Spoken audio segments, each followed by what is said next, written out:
فأعوذ بالله من الشيطان الرجيم.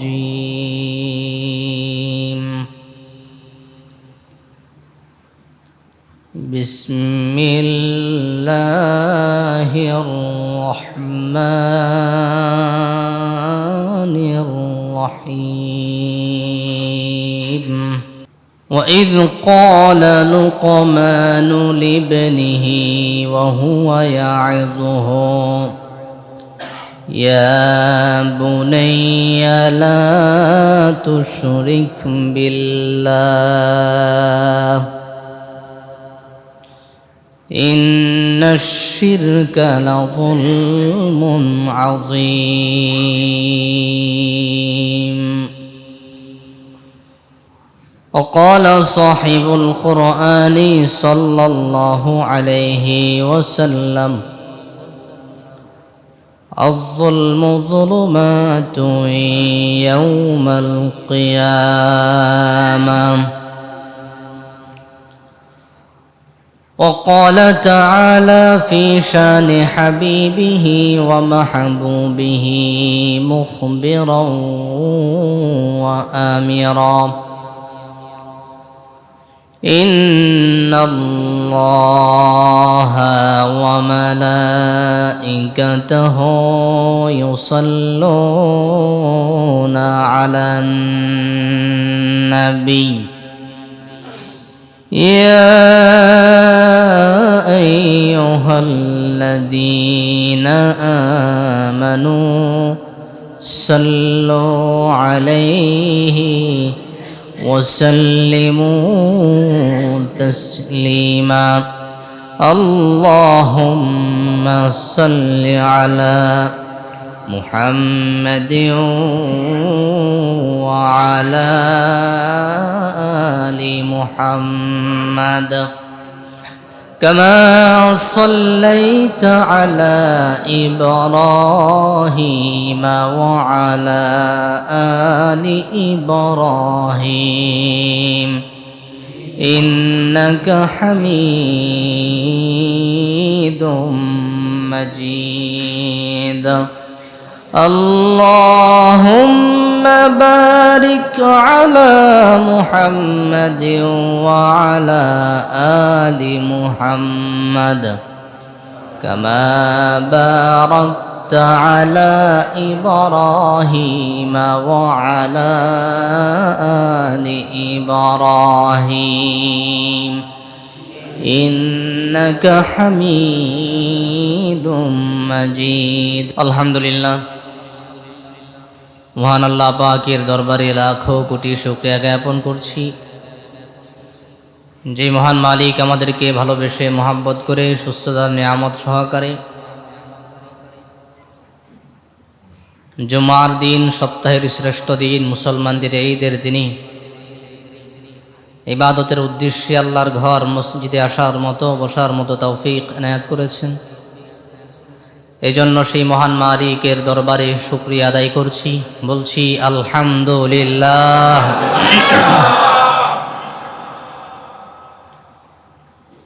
আমি খুতবাতের মধ্যে কুরআনুল হাকিমের সূরাতুল লুকমানের একটি আয়াতে কারিমার অংশ বিশেষ তেলাওয়াত করেছি। রাসূলুল্লাহ সাল্লাল্লাহু আলাইহি ওয়াসাল্লামের লাখো হাদিসের ভান্ডার থেকে ছোট্ট একটি হাদিসে মুবারকা তিলাওয়াত করেছি। আমার তিলাওয়াতকৃত আয়াতের মধ্যে আল্লাহ রাব্বুল আলামিন একটি গুরুত্বপূর্ণ বিষয়ে আলোচনা করেছেন। এমন একটি বিষয় যেটা রাষ্ট্রের, সমাজের, পরিবারের রন্ধ্রে রন্ধ্রে মিশ্রিত একটি বিষয়। আল্লাহ রাব্বুল আলামিন আমার তিলাওয়াতকৃত আয়াতের মধ্যে জুলুম সম্পর্কে আলোচনা করেছেন। কি সম্পর্কে? জুলুম। জুলুম আল্লাহ রাব্বুল আলামিন সম্পূর্ণরূপে হারাম ঘোষণা করেছেন। জুলুম হলো 3 প্রকার। জুলুম কত প্রকার? 3 প্রকার। এই জুলুম থেকে আল্লাহও বাদ পড়ে নাই, আল্লাহও জুলুমের শিকার। তো 1 নাম্বার জুলুম হলো আল্লাহর উপর জুলুম করা। 1 নাম্বার জুলুমের প্রকার কি? আল্লাহর উপর জুলুম করা। 2 নাম্বার হলো বান্দা নিজের উপর জুলুম করা। 3 নাম্বার হলো বান্দা তার অন্য কোনো বান্দার উপর অথবা আল্লাহর কোনো সৃষ্টিজীবের উপর জুলুম করা। তাহলে আমরা জানতে পারলাম জুলুম কত প্রকার? 3 প্রকার। তো এই জুলুম থেকে আল্লাহও বাদ পড়েন নাই, আল্লাহও জুলুমের শিকার। 1 নাম্বার প্রকারটাই হলো আল্লাহর উপর জুলুম করা, যেটা আল্লাহ নিজে হারাম করেছেন। কি করেছেন? আল্লাহ বলছেন, আমি আল্লাহ সবার আগে আমার উপর জুলুম করাকে হারাম করেছি। অতঃপর বান্দা তার নিজের উপর জুলুম করবে অথবা আমার কোনো মাখলুকের উপর জুলুম করবে, সেটাও আমি আল্লাহ হারাম ঘোষণা করে দিয়েছি। আল্লাহর উপর জুলুম করা কি? ইন্নাশ শিরকা লাযুলমুন আযীম। সবচাইতে বড় জুলুম হলো শিরিক করা, কুফর করা। কি করা? কুফর করা, শিরিক করা, যেটা পৃথিবীর সবচাইতে বড় জুলুম। আর সবচাইতে বড় জুলুমটা বান্দা করে তার রবের উপরে। নাউযুবিল্লাহ বলবেন না? বড় জুলুমটা বান্দা কার উপর করে? তার রবের উপরে করে। এই জন্যে হাদিসে কুদসির মধ্যে আল্লাহ রাব্বুল আলামিন বলছেন, কদ হাররামতু যুলমা আলা নাফসি। আমি জুলুমকে আমার নিজের উপর হারাম ঘোষণা করলাম। এরপরে বান্দার উপর জুলুমকে আমি হারাম করলাম, বান্দারে জুলুম করো না। তো আমরা জানবো কিভাবে বান্দা তার রবের উপর জুলুম করে। এরপরে জুলুমের পরিণাম কি, বান্দা বান্দার উপর জুলুম করলে কি হয়, হয়তো বা সবটা আলোচনা করে শেষ করা যাবে না, যতটুকুন করা যায়।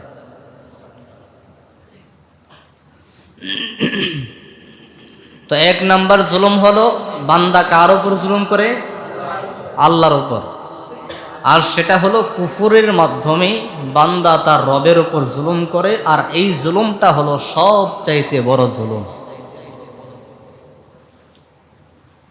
সন্তান বাবার খেয়ে বাবার পরে, বাবার টাকা পয়সা নষ্ট করে, বাবা যখন বার্ধক্যে অসুস্থ, তখন যদি সন্তান তার বাবাকে না দেখে, না পড়ায়, না দেখভাল করে, এটা বাবার উপর জুলুম না?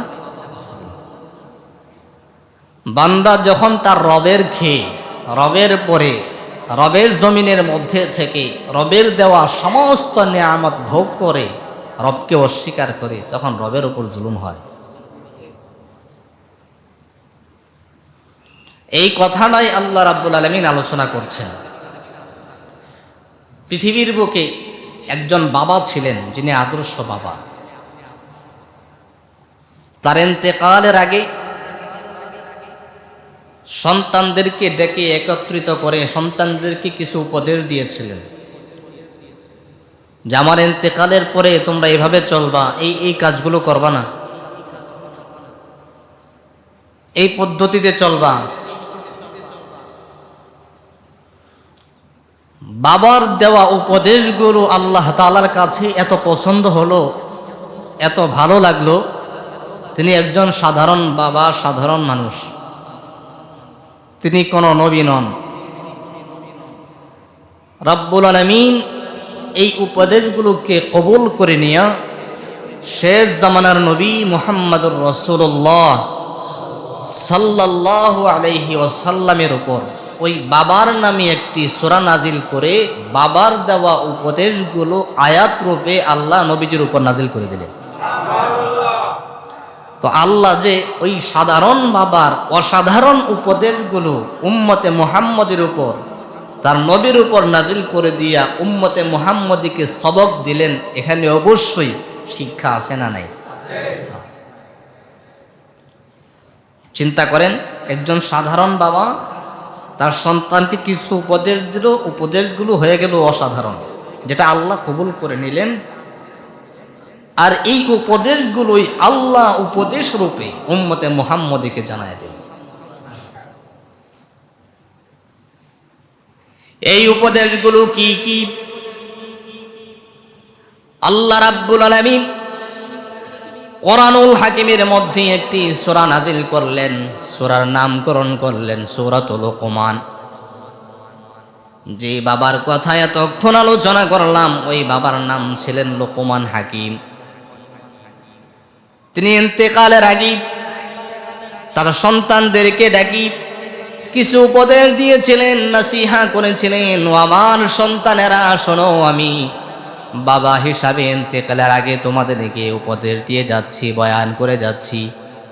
وَإِذْ قَالَ لُقْمَانُ لِابْنِهِ وَهُوَ يَعِظُهُ يَا بُنَيَّ لَا تُشْرِكْ بِاللَّهِ।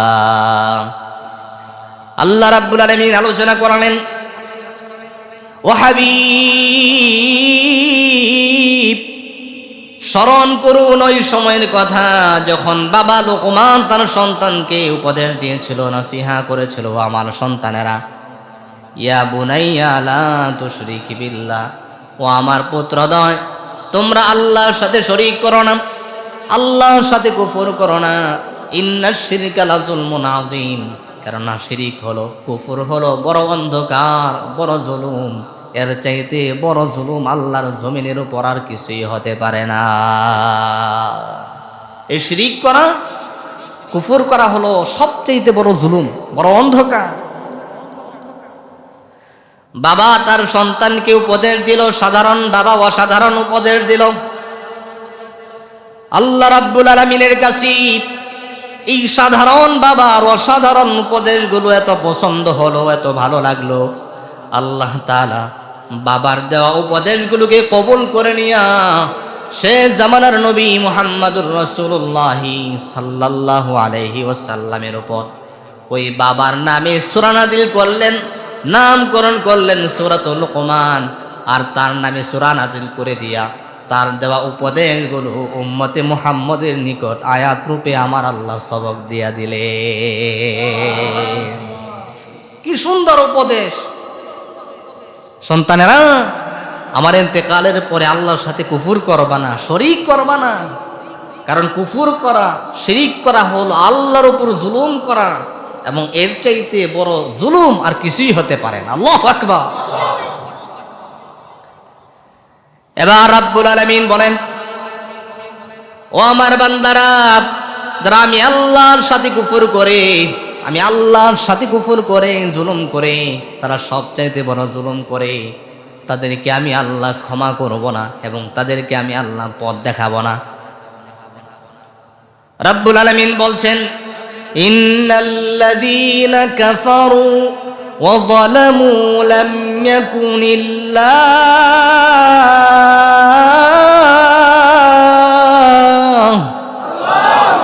আল্লাহ রাব্বুল আলামিন বলছেন, যারা কুফর করে, ওয়া যালামু লাম ইয়াকুনিল্লাহু লিয়াগফির লাহুম, যারা কুফর করলো তারা যেন আমি আল্লাহর উপর জুলুম করলো। লাম ইয়াকুনিল্লাহু লিয়াগফির লাহুম, যারা কুফর করে, আমি আল্লাহর উপর জুলুম করে, আমি আল্লাহ তাদেরকে ক্ষমা করব না। ওয়ালা লিয়াগফির লাহুম ওয়ালা লিয়াহদিয়াহুম তরিকা, তাদেরকে ক্ষমাও করব না এবং তাদেরকে আমি আল্লাহ রাস্তাও বাতলিয়ে দেব না, হেদায়েত প্রদর্শন করব না, হেদায়েতের রাস্তা দেখাবো না। আপনাদের নিকট প্রশ্ন হলো, রব যদি নিজে রহম করে, নিজে অনুগ্রহ করে তার বান্দাকে রাস্তা না দেখান, হেদায়েত না করেন, তাহলে ওই বান্দার মতো পথভ্রষ্ট, ওই বান্দার মতো কপাল পোড়া আর কেউ হতে পারে না। ঠিক নেবে ঠিক? কেননা রাব্বুল আলামিন বারবার বলেছেন, আমি আল্লাহ তাআলার কাছে হেদায়েতের রাস্তা তালাশ করো, হেদায়েতের রাস্তা অন্বেষণ করো। এমন একটি দোয়া আল্লাহ শিক্ষা দিলেন, যে দোয়াটা প্রত্যেকটা মুমিন যখন নামাজের মধ্যে দাঁড়ায়, নামাজের প্রত্যেকটা রাকাতে আল্লাহ তাআলার কাছে হেদায়েত তালাশ করে, আল্লাহ তাআলার কাছে রাস্তা তালাশ করে। প্রত্যেক নামাজের প্রত্যেক রাকাতেই ইমাম বলেন, মুসল্লি বলেন, আপনি জামাতের সাথে নামাজ পড়েন, ইনফিরাদি ভাবে নামাজ পড়েন, আপনারা যখন নামাজ পড়েন নামাজের মধ্যে সূরাতুল ফাতিহা তেলাওয়াত করেন। আর সূরাতুল ফাতিহার মধ্যে আল্লাহ তাআলা বলছেন, বান্দারে আমি আল্লাহ তাআলার কাছে হেদায়েতের রাস্তা তালাশ করো। সকলেই আমরা বলি ইহদিনাস সিরাতাল মুস্তাকিম সিরাতাল্লাযীনা আন'আমতা আলাইহিম গায়রিল মাগদুবি আলাইহিম ওয়ালাদ-দাল্লিন। পড়ি কি পড়ি না? প্রত্যেক নামাজের প্রত্যেক রাকাতেই আমরা বলি ইহদিনাস সিরাতাল মুস্তাকিম। ও আল্লাহ, আমাদেরকে সিরাতে মুস্তাকিমের রাস্তা দেখান, সহজ সরল পথ আমাদেরকে প্রদর্শন করুন। কারণ আল্লাহ নিজে যদি তার বান্দাকে রাস্তা না দেখায়, বান্দা পথ ভুলে যাবে। কথা বলেন ঠিক কিনা? এই জন্য আল্লাহ রাব্বুল আলামিন বলছেন, ওয়ালা লিয়াহদিয়াহুম তারিকা, যারা আমি আল্লাহর সাথে কুফর করে, কুফরের মাধ্যমে আমি আল্লাহর উপর জুলুম করে, লাম ইয়াকুনিল্লাহু লিয়াগফিরা লাহুম, আমি আল্লাহ প্রথমত তাদের জীবনের গুনাহ ক্ষমা করব না। ওয়ালা লিয়াহদিয়াহুম তারিকা, এবং তাদেরকে আমি আল্লাহ পথ বাতলিয়ে দেব না।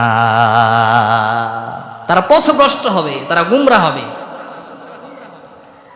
এরপরে রাব্বুল আলামিন আমাদেরকে আরো সতর্ক করলেন, ও বান্দা, কুফরের মাধ্যমে যারা আমি আল্লাহর উপর জুলুম করেছে, অত্যাচার করেছে, আমি আল্লাহ তাদেরকে যুগে যুগে শাস্তি দিয়েছি, তাদেরকে আমি আল্লাহ ধ্বংস করে দিয়েছি। রাব্বুল আলামিন পূর্ববর্তী যুগের বনি ইসরাইলের লোকদের ঘটনা আলোচনা করলেন। বনি ইসরাইলের নবীদের উম্মতের কথা রাব্বুল আলামিন উম্মতে মুহাম্মদীকে শোনালেন, তাদেরকে কিভাবে ধ্বংস করলেন, কোন কারণে আমার আল্লাহ ধ্বংস করে দিলেন। আল্লাহ রাব্বুল আলামিন বলছেন, ওয়ালাকাদ আহলাকনাল কুরুনা মিন ক্বাবলিকুম লাম্মা যালামু ওয়া জাআতুহুম রুসুলুহুম বিল বায়িনাতি ওয়া মা কানু লিয়ুমিনু কাযালিকা নাজজিল কওমাল মুজরিমিন। আল্লাহু আকবার। আল্লাহ রাব্বুল আলামিন বলছেন, ওয়ালাকাদ আহলাকনাল কুরুনা মিন ক্বাবলিকুম, ও নবীজি, আপনার পূর্বে অনেক সম্প্রদায়কে, অনেক প্রজন্মকে আমি আল্লাহ ধ্বংস করে দিয়েছি। লাম্মা যালামু, তারা যখন আমি আল্লাহর উপর জুলুম করেছিল, অত্যাচার করেছিল, আল্লাহর উপর জুলুম করেছে কুফরের মাধ্যমে, শিরিকের মাধ্যমে। ওয়াজাআতহুম রুসুলুহুম বিল বায়িনাত, আমি আল্লাহ যখন তাদের নিকট সুস্পষ্ট প্রমাণাদি সহ, দলিল সহ রসুল তাদের নিকট প্রেরণ করেছি, নবীরা তাদের নিকটে এসেছে, রসুলেরা পয়গম্বরা তাদের নিকটে এসেছে, তাদেরকে সঠিক পথের কথা আলোচনা করেছে। কোরআন থেকে বলেছে, তাওরাত থেকে বলেছে, জাবুর থেকে বলেছে, ইনজিল থেকে বলেছে, আল্লাহর রুবুবিয়তের কথা বলেছে, তাওহীদের কথা বলেছে। ওয়াজাআতহুম রুসুলুহুম বিল বায়িনাত, সুস্পষ্ট প্রমাণ সহ দলিল আদিল্লাহ সহ তারা আলোচনা করেছে। ওমা কানু লিয়ুমিনু, নবীরা রাসূলেরা যখন স্পষ্ট প্রমাণ আদিল্লাহ সহ তাদের নিকট এসেছিল, দাওয়াত দিয়েছিল, ওমা কানু লিয়ুমিনু, তারা কিন্তু ঈমান আনার জন্য এগিয়ে আসে নাই। যেহেতু তারা ঈমান আনে নাই, আমি আল্লাহর উপর কুফর করে জুলুম করেছে, অত্যাচার করেছে, কাযালিকা নাজজিল কওমাল মুজরিমিন, আমি আল্লাহ তাদেরকে ধ্বংস করে দিয়া এভাবেই তাদেরকে আমি শাস্তি দিয়েছি। নাউযুবিল্লাহ। সুতরাং তারা কুফর করবে, জুলুম করবে, তাদেরকে ধ্বংস করে দিবেন কে? আল্লাহ। তারা ধ্বংস হয়ে যাবে। এবার রব্বুল আলামিন বলে, বান্দারে, এতক্ষণ তো আলোচনা করলাম যে বান্দা কিভাবে আমি আল্লাহর উপর জুলুম করে। আমরা এতক্ষণ কি জানলাম? বান্দা কিভাবে আল্লাহর উপর জুলুম করে। আল্লাহ জুলুমের শিকার বান্দার কাছ থেকে।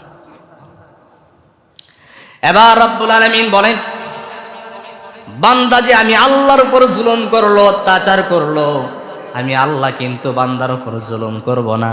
সুবহানাল্লাহ। আল্লাহ রাব্বুল আলামিন বলেন, ইন্নাল্লাহা লা ইয়াযলিমুন নাসা শাইআন ওয়ালাকিন্নান নাসা আনফুসাহুম ইয়াযলিমুন। রাব্বুল আলামিন জানালেন, নিশ্চয়ই আমি আল্লাহ কারো উপর জুলুম করি না। ওয়ালাকিন্নান নাসা আনফুসাহুম ইয়াযলিমুন, আমি আল্লাহ মানুষের উপর জুলুম করি না, বরং মানুষ নিজেই নিজের উপর জুলুম করে। মানুষ নিজেই নিজের উপর জুলুম করে। আপনি ব্যক্তি, আপনি নিজেই নিজের উপর জুলুম করতেছেন। কারণ আপনার মনে রাখতে হবে, আপনি কুফর করেন অথবা জুলুম করেন, নাফরমানি করেন, নামাজ ছেড়ে দেন, রোজা ছেড়ে দেন, হজ আদায় না করেন, যাকাত আদায় না করেন, আপনি মনে করলেন আপনি বেঁচে গেলেন। কিন্তু আপনার মনে রাখতে হবে, আপনার একটা পাপ, আপনার একটা নাফরমানি, আপনি নিজেই নিজের উপর জুলুম করলেন, অত্যাচার করলেন। একটা পাপের কারণে ময়দানে মাহশারে আপনার নফসকেই কষ্ট দেওয়া হবে।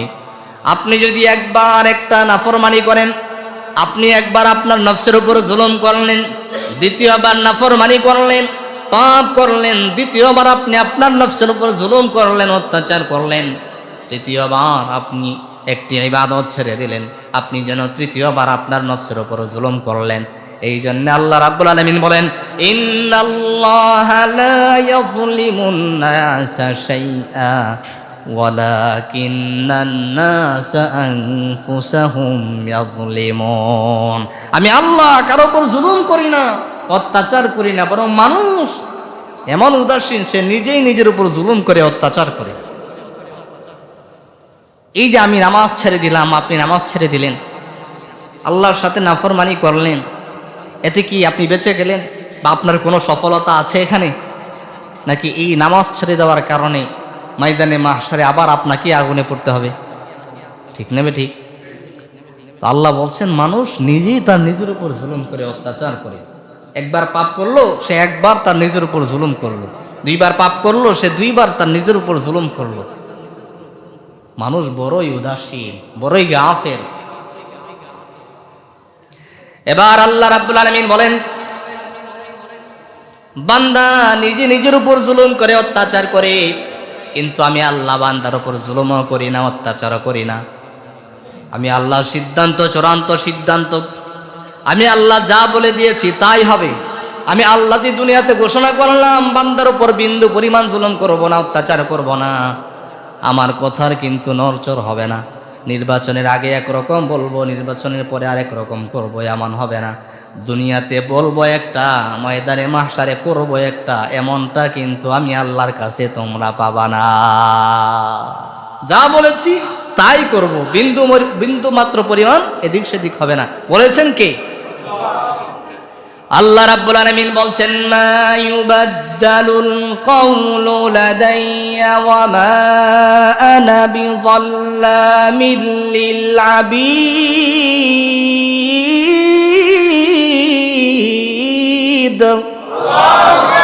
আল্লাহ রাব্বুল আলামিন বলছেন, মা ইউবাদদালুল কাওলু লাদাইয়া ওয়া মা আনা বিযাল্লামিল লিল আবিদ। আমি আল্লাহর কথা নড়চড় হবে না, হেরফের হবে না। ওমা আনা বিযাল্লামিল লিল আবিদ, ময়দানে মাহশারে আমি আল্লাহ বান্দার উপর বিন্দু পরিমাণ জুলুম করব না। সে যতটুকু নেক আমল করবে, আমি নেক আমলের মোকাবেলায় বেশি প্রতিদান দিব, কিন্তু গুনাহের কারণে দ্বিগুণ শাস্তি দিব না। আল্লাহু আকবার। আল্লাহ রাব্বুল আলামিন বলছেন, মান আমিলা সলিহান ফালিনাফসিহি ওয়ামান আসাআ ফাআলাইহা ওয়ামা রাব্বুকা বিযাল্লামিল লিল আবিদ। যে একটি নেক আমল করবে, মান আমিলা সলিহান ফালিনাফসিহি, এটার ফল সেই ভোগ করবে। ওয়ামান আসাআ ফাআলাইহা, আবার যদি সে মন্দ আমল করে, নাফরমানি করে, এটারও ফল ভোগ করবে সে নিজেই। ওমা আনা বিযাল্লামিল লিল আবিদ, কিন্তু আমি রব হিসাবে আমার বান্দার উপর বিন্দু পরিমাণও জুলুম করব না। সুবহানাল্লাহ। বিন্দু পরিমাণও জুলুম করব। তাহলে আমরা জানতে পারলাম জুলুম তিন প্রকার। জুলুম কত প্রকার? তিন প্রকার। এক নাম্বার হলো বান্দা তার রবের উপর জুলুম করা। 2 নাম্বার হলো বান্দা নিজের উপর নিজে জুলুম করা। 3 নাম্বার হলো বান্দা হইয়া মাখলুক হইয়া অন্য মাখলুকের উপর জুলুম করা। এই রবের উপর জুলুম করা, নিজের উপর জুলুম করা, মাখলুক হয়ে মাখলুকের উপর জুলুম করা, কোনো জুলুম শরীয়তে ইসলামের মধ্যে জায়েজ নাই। সমস্ত ধরনের জুলুম অত্যাচার হারাম করে দিয়েছেন কে? সব হারাম। আল্লাহর হাবিব সাল্লাল্লাহু আলাইহি ওয়াসাল্লাম বলেন, আয-যুলমু যুলুমাতুন ইয়াউমাল কিয়ামাহ, ময়দানে মাহশারি জুলুম অন্ধকার রূপে আপনার কাছে পেশ করা হবে। আপনি কারো উপর জুলুম করলেন, আল্লাহর সাথে নাফরমানি করে নিজের উপর জুলুম করলেন, আপনার অধীনস্থ লোক যারা আছে তাদের উপর জুলুম করলেন, প্রতিবেশীর উপর জুলুম করলেন। রাসূলুল্লাহ সাল্লাল্লাহু আলাইহি ওয়াসাল্লাম জানালেন, এই যে জুলুম, এই জুলুম অন্ধকার রূপে ময়দানে মাহশারে আপনার সামনে পেশ করা হবে। আপনার চোখের মধ্যে একটা জুলুমের চশমা লাগিয়ে দেওয়া হবে। কিসের চশমা? জুলুমের চশমা পরাইয়া দেওয়া হবে আপনাকে। এরপর কি হবে জানেন? ময়দানে মাহশারে যখন আপনাকে জুলুমের চশমা লাগায় দেওয়া হবে, আপনার সামনে আপনার পাশে দু জাহানের বাদশা নবী রাহমাতুল লিল আলামিন হাউজে কাউসারের পেয়ালা নিয়া তার উম্মতদেরকে দেখে দেখে হাউজে কাউসারের পানি পান করাবেন। কিন্তু আপনার চোখের মধ্যে জুলুমের চশমা পরা থাকবে। আপনার পিপাসার কারণে জিহ্বাটা লম্বা হয়ে যাবে, বের হয়ে আসবে, কিন্তু আপনি হাউজে কাউসারের পানি পান করতে পারবেন না। হাউজে কাউসারের পানির, হাউজে কাউসারের পাশ দিয়ে আপনি অতিক্রম করবেন, দৌড়াতে থাকবেন, নবীজিও আপনার পাশে থাকবে। জুলুমের চশমার কারণে আপনি তা দেখতে পাবেন না।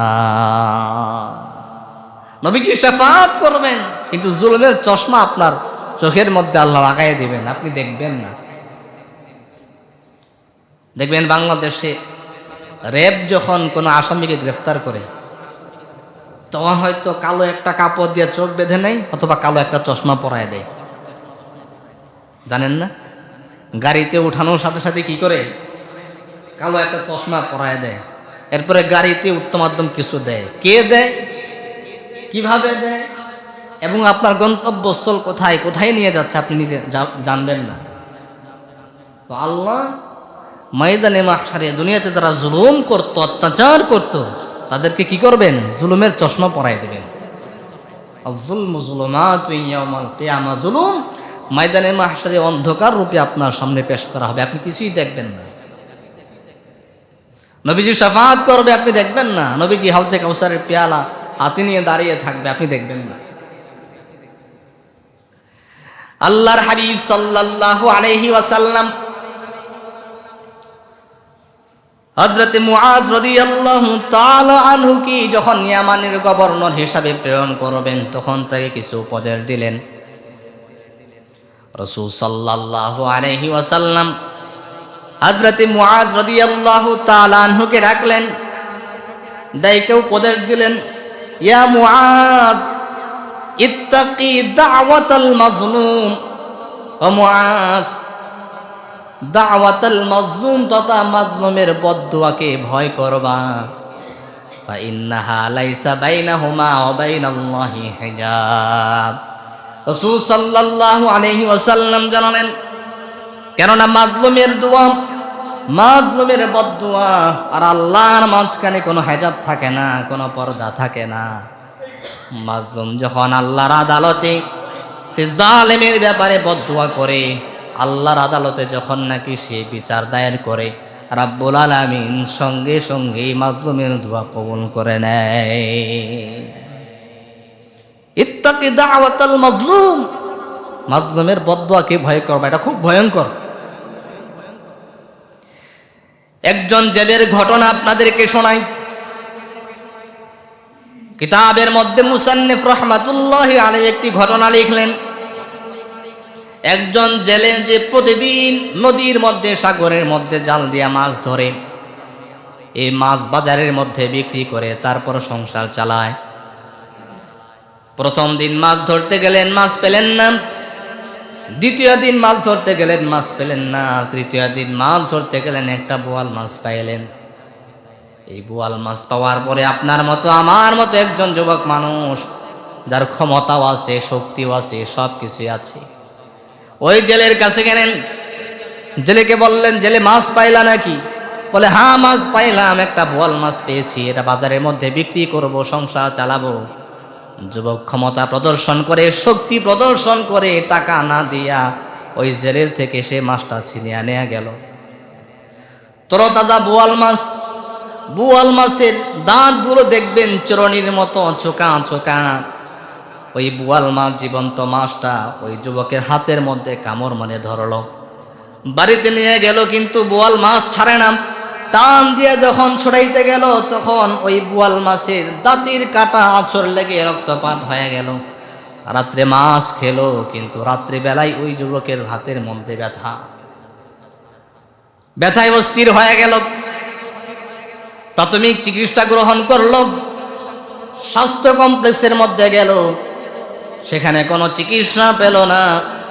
এবার বড় হসপিটালে গেল, পরীক্ষা নিরীক্ষা করলো, চিকিৎসা করলো। ডাক্তার পরামর্শ দিল, আপনার এই হাতটা কবজি পর্যন্ত কেটে ফেলে দিতে হবে। এবার ডাক্তারের পরামর্শ অনুযায়ী ওই যুবক বলে, যদি হাত পর্যন্ত, কবজি পর্যন্ত কেটে দিলে আমি ব্যথা থেকে বেঁচে যাই এবং হাতে পচন না ধরে, তাহলে হাতটা কেটে ফেলেন। কবজি পর্যন্ত হাত কেটে ফেলা হলো, কিন্তু রাত্রেবেলা ব্যথায় অস্থির। ব্যথার কারণে সে টিকতে পারে না।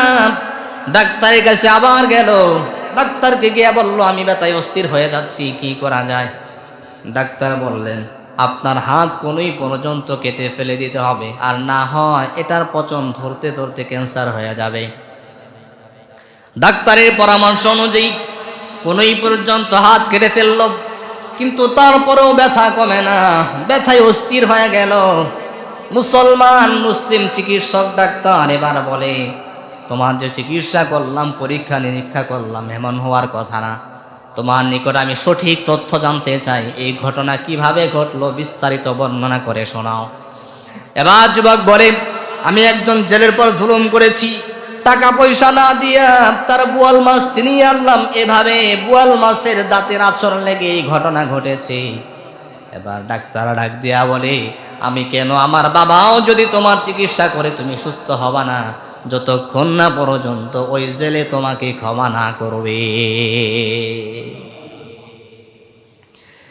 এবার ওই যুবক ওই জেলের তলাশে বের হয়ে গেল, নদীর কাছে গেল।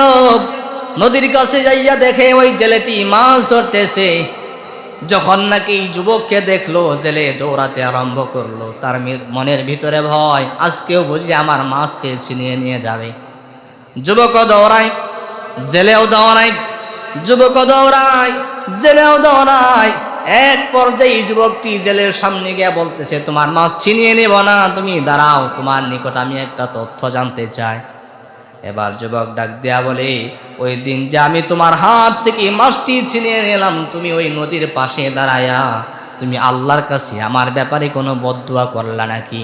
জেলে ডাক দেয়া বলে, না, আমি কোনো ধরনের বদদুয়া করি নাই। আমি প্রথম দিন মাছ ধরতে আসলাম, মাছ পেলাম না। দ্বিতীয় দিন মাছ ধরতে আসলাম, মাছ পেলাম না। তৃতীয় দিন একটি মাছ পেয়েছিলাম। আমার ভিতরে তামান্না ছিল, আকাঙ্ক্ষা ছিল, এই মাছ বিক্রি করে আমার ঘরে দুটি ছোট ছোট বাচ্চা আছে, তাদের জন্য খাবার নিয়ে যাব। আমার ঘরে খাবার নাই, রান্না করবার মতো কোনো আসবাবপত্র নাই। আমি যখন তৃতীয় দিন, যেদিন আপনি মাছ ছিনিয়ে নিলেন, বাড়িতে গেলাম, আমার ছেলেগুলো যখন আমাকে দৌড়ায়া ধরলো, খাবার তালাশ করলো, আমি যখন খাবার দিতে পারলাম না, রাত্রিবেলা ক্ষুধার কারণে আমার সন্তানেরা যখন ছটফট করতে লাগলো, সন্তানের কষ্ট দেখে আমি বরদাস্ত করতে পারলাম না। আমি আমার উঠানে দাঁড়ায়াম, দুহাত আল্লাহর কাছে উত্তোলন করে বলেছি, আল্লাহ, যে আমার সন্তানের মুখ থেকে খাবার ছিনিয়ে নিয়েছে, আপনি তার ব্যাপারে উত্তম ফয়সালাকারী হয়ে যান। এই কথা নাই শুধু আল্লাহর কাছে বলেছিলাম। এবার যুবক পায়ে পড়ে গিয়া বলে, তোমার ওই বদদুয়া সঙ্গে সঙ্গে আমার আল্লাহ কবুল করে নিয়েছে। এবার পর্দাটা উঠায়াম, চাদরটা উঠায়া তার হাতটা দেখাইতে লাগলো, দেখো তুমি বদদুয়া করেছো আর আমার সাথে এই ঘটনা ঘটেছে। আমার হাতে পছন্দ ধরেছে আর এটার ব্যথায় আমি অস্থির হয়ে গেছি, আমাকে ক্ষমা করে দাও। জুলুম যেটা আল্লাহ ক্ষমা করে না। রব নিজের উপর জুলুম করবে বান্দা, এটাও আল্লাহ ক্ষমা করে না। আবার বান্দা বান্দার উপর জুলুম করবে, এটাও আল্লাহ ক্ষমা করে না। আল্লাহু আকবার। চিন্তা করছেন জুলুম কত সূক্ষ্ম একটা বিষয় এবং কত ভয়ঙ্কর। আল্লাহ বলছেন যে বান্দা আমি রবের উপর জুলুম করবে কুফরের মাধ্যমে, এই কুফরের গুনাহ আমি আল্লাহ ক্ষমা করব না। ইন্নাল্লাহা লা ইয়াগফিরু আন ইউশরাকা বিহি ওয়া ইয়াগফিরু মা দুনা যালিকা লিমান ইয়াশা। আমি আল্লাহ শিরকের গুনাহ ব্যতীত সমস্ত গুনাহ মাফ করে দেব, কিন্তু যে শিরিক করে কুফর করে আমি আল্লাহর উপর জুলুম করেছে, আমি আল্লাহ এটা ক্ষমা করব না। এবং বান্দা হয়ে যে আমার বান্দার উপর জুলুম করেছে, অত্যাচার করেছে, আমি সেটাও ক্ষমা করব না। বলেছেন কে?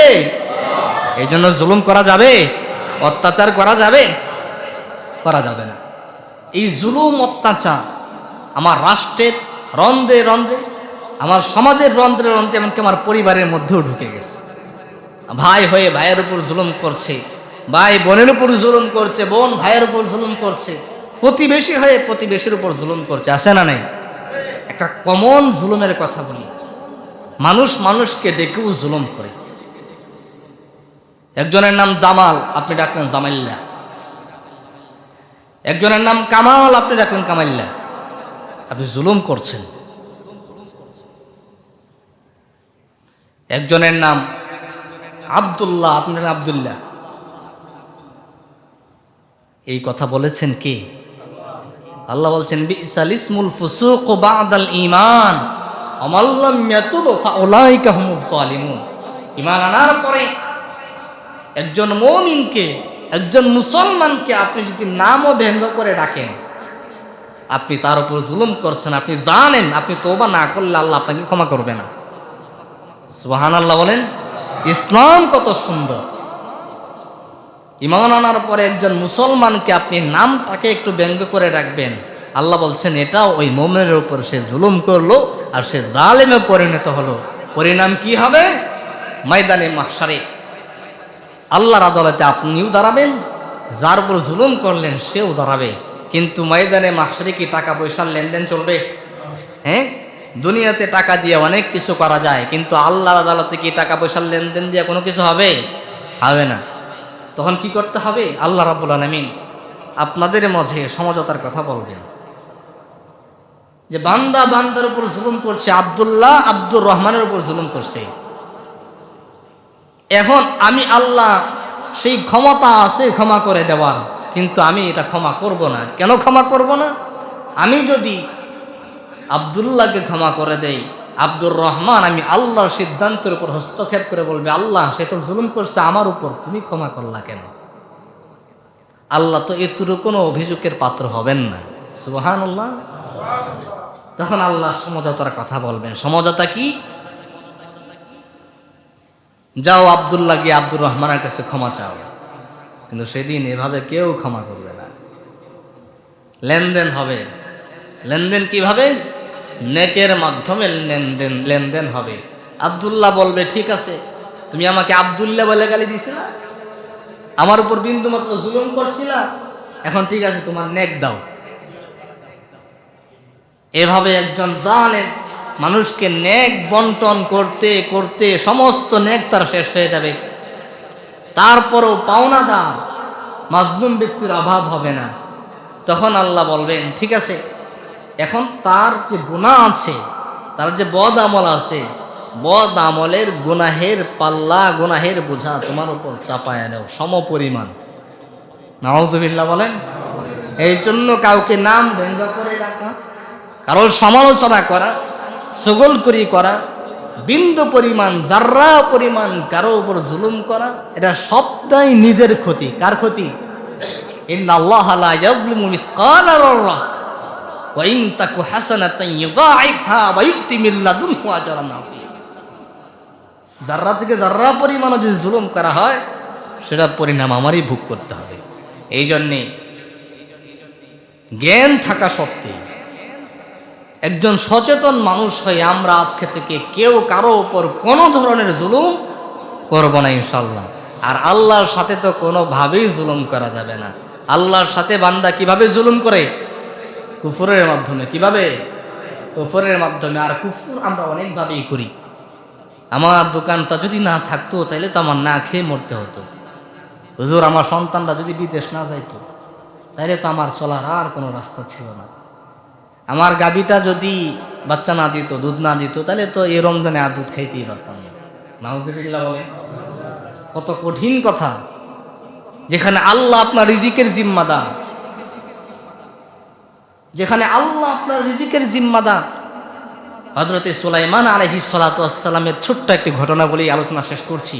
তিনি তো প্রাণীদের ভাষা বুঝতেন। তিনি কি করতেন? সমস্ত প্রাণীদের ভাষা বুঝতেন।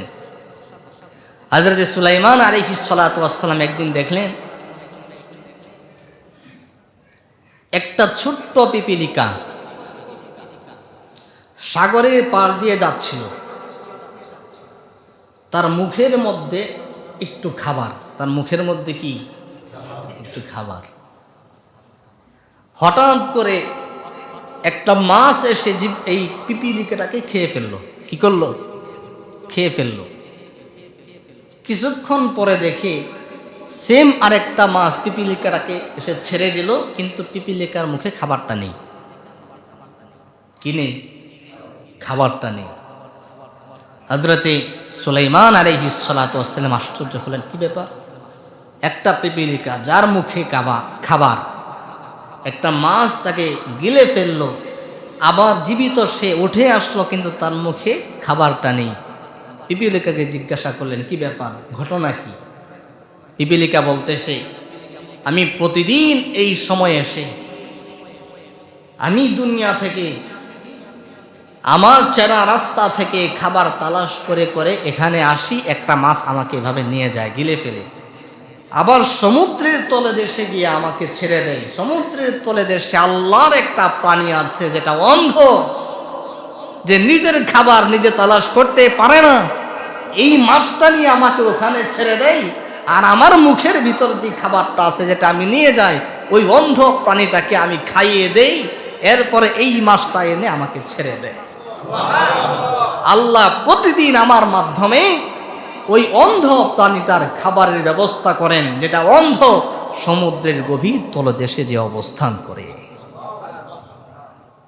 তো আল্লাহ তার জন্য খাবারের ব্যবস্থা করলেন। আপনাকে আল্লাহ খাওয়াবে না? আপনি তো আশরাফুল মাখলুকাত, আপনি তো খাবার সঞ্চয় করতে পারেন, আপনি ব্যাংকে টাকা জমা রাখতে পারেন, খাবারে 1 মাসের চাল থাকে, ডাল থাকে, তেল থাকে। কিন্তু একটা পাখি যার ঘরটা ছোট, যার ঘরের ভেতরে সঞ্চিত খাবার নেই, সঞ্চয় করে রাখবার মতো যার জায়গা নেই, সকালবেলা সে খালি পেটে বের হয়ে যায়, সন্ধ্যা যখন ঘনিয়ে আসে ভরপুর খাবার খেয়ে ভরা পেটে সে আবার তার ঘরের ভিতরে আসে। তাকে খাবার খাওয়ান কে? সে কি জানে যে আগামীকাল সে কি খাবে? তার কাছে কি সঞ্চিত কোনো খাবার আছে? তাহলে আপনি আশরাফুল মাখলুকাত কেন ভয় পাচ্ছেন? আমাদেরকেও খাওয়াবেন কে? আপনাকে সৃষ্টির 50,000 বছর পূর্বে আল্লাহ আপনাকে রিজিকের ফয়সালা করে দিয়েছে। সুবহানাল্লাহ। সন্তান যখন মায়ের গর্ভে থাকে, ভালো করে বুঝেন, সন্তান যখন মায়ের গর্ভে থাকে, যখন নাকি আল্লাহ তাআলা ওই বাচ্চার মধ্যে রূহ দান করেন। কি দান করেন? রূহ দান করেন। রূহ দান করার সাথে সাথেই একদল ফেরেশতা আসে। ফেরেশতা এসে তার জন্য রিজিকের ফয়সালা করে যান, রিজিকের বরাদ্দ তার জন্য লিপিবদ্ধ করে দেন, যে এই বাচ্চা যাকে রূহ দান করা হয়েছে সে দুনিয়াতে কি পরিমাণ রিজিক খাবে, কি পরিমাণ পানি পান করবে, কি পরিমাণ তার জন্য নিয়ামত বরাদ্দ থাকবে, তখনই ফয়সালা হয়ে যায়। লৌহে মাহফুজে তো 50,000 বছর আগে লেখা আছেই সৃষ্টির, কিন্তু লিপিবদ্ধ আকারে দুনিয়াতে আগমনের আগে আগে আল্লাহ তাআলা তখনই ফয়সালা করে ফেলেন। আর আপনি দুনিয়াতে এসে এত হাই হুতাশ এত কিছু করেন, মানুষের মতো এত হাই হুতাশ অন্য কোনো প্রাণী করে না। মানুষ রিজিকের জন্য এত হতাশা, কিন্তু অন্য প্রাণী যাদের ডানা নাই, যারা খাবার সঞ্চয় করতে পারে না, তাদের এত চিন্তাও নাই। তাদেরকেও খাওয়ান কে? সুবহানাল্লাহি ওয়া বিহামদিহি। প্রিয় ভাইয়ানা, এই জন্য যতটুকু আলোচনা করেছি, প্রথমে আমাকে অতঃপর আপনাদের সকলকে বুঝে এর উপর আমল করার তৌফিক দান করুন। সকলে বলি আমিন। যারা ক্বাবলার জুমার নামাজ পড়ি নাই পড়িনি।